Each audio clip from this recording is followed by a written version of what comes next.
जैसा कि हम सभी जानते हैं कि लोकसभा चुनाव का बिगुल बज चुका है। चुनाव की तारीखों का ऐलान हो गया है। सभी अपने उम्मीदवारों की लिस्ट भी जारी करने लगे हैं। लेकिन इसी बीच क्या आपको पता है कि प्रत्येक चुनाव में जो प्रत्येक उम्मीदवार है वो कितने रुपए खर्च कर सकता है? 10 लाख, 25 लाख, 75 लाख या 95 लाख?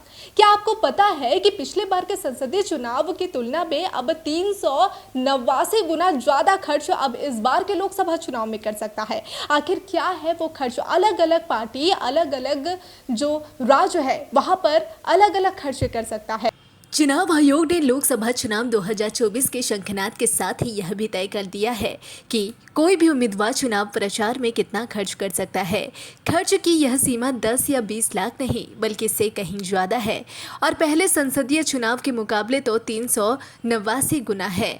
आयोग ने साफ कर दिया है कि इस बार संसद का चुनाव लड़ रहा छोटे राज्यों का कोई भी प्रत्याशी 75 लाख और बड़े राज्यों का उम्मीदवार 95 लाख रुपए से ज्यादा खर्च नहीं कर सकेगा। वहीं जिन राज्यों में विधानसभा चुनाव होने हैं वहां इसके उम्मीदवार 44 लाख रुपए तक खर्च कर सकेंगे।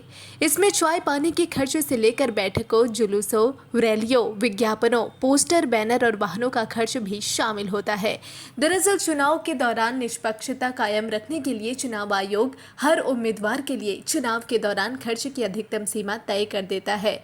इससे चुनाव में धन बल के इस्तेमाल पर काबू पाया जा सकता है। इस खर्च की गणना नामांकन के साथ शुरू हो जाती है। चुनाव आयोग के नियम के अनुसार हर प्रत्याशी को नामांकन कराने के बाद से ही एक डायरी में रोज के खर्च का हिसाब रखना पड़ता है और चुनाव की प्रक्रिया पूरी होने के बाद पूरा ब्यौरा आयोग को देना होता है।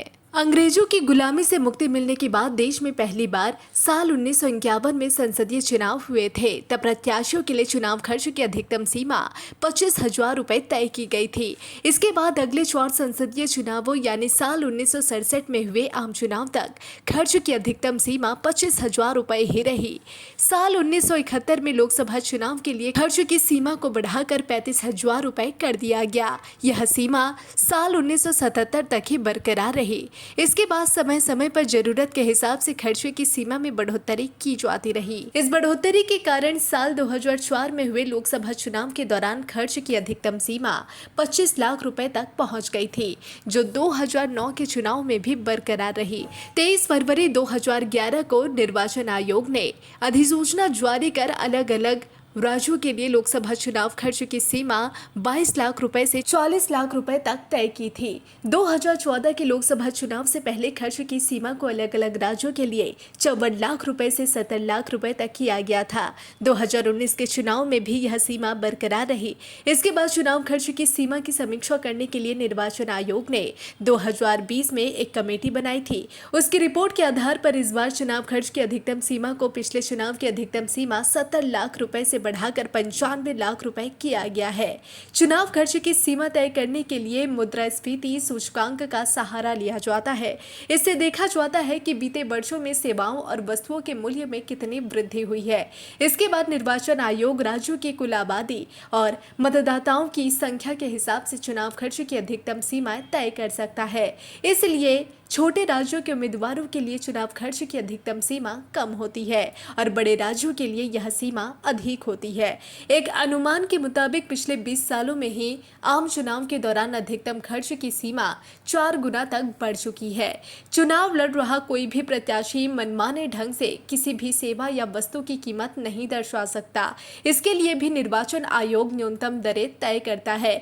इस बार भी आयोग ने दरें तय की है। ग्रामीण क्षेत्र में कोई भी प्रत्याशी कार्यालय किराए पर लेता है तो उसका मासिक किराया 5,000 रुपए और शहरी क्षेत्र में 10,000 रुपए जोड़ा जाएगा। बताया गया है कि एक कप चाय का दाम कम से कम 8 रुपए और एक समोसे की कीमत कम से कम 10 रुपए जोड़ी जाएगी। बर्फी, बिस्कुट, ब्रेड पकौड़ा से लेकर जलेबी तक की कीमत तय है। ऐसे ही अगर कोई प्रत्याशी किसी मशहूर गायक आदि को प्रचार के लिए बुलाता है तो उसकी फीस 2 लाख रुपए मानी जाएगी। हालांकि ज्यादा भुगतान होने पर असली बिल भी लगाया जा सकता है। बहरहाल आपको बता दें कि लोकसभा चुनाव आने ही वाले हैं। महज कुछ ही समय बचे हैं और सभी उम्मीदवार यहाँ पर चुनावी मैदान में चुनावी प्रचार के लिए उतर चुके हैं। सभी राजनीतिक दल कमर कसती हुई नजर आ रही है और इसी बीच आज हमने आपको बताया कि किस कदर किस किस राज्य से कौन कौन पार्टी कितना कितना खर्च कर सकती है। यहाँ पर निष्पक्ष जांच के लिए, निष्पक्ष चुनाव के लिए कहीं ना कहीं से चुनाव आयोग ने ये लिमिटेड जो खर्च है इसकी जो सीमा है वो तय कर दी है। बहरहाल सबकी नजर टिकी है कि इस बार के लोकसभा चुनाव में कौन सी पार्टी अपना कहर बरपाती है। सभी की नजर इस साल के लोकसभा चुनाव पर टिकी है और आपकी नजर बनी रहे डिजिटल खबरीलाल पर। खबरें आपकी नजर हमारी।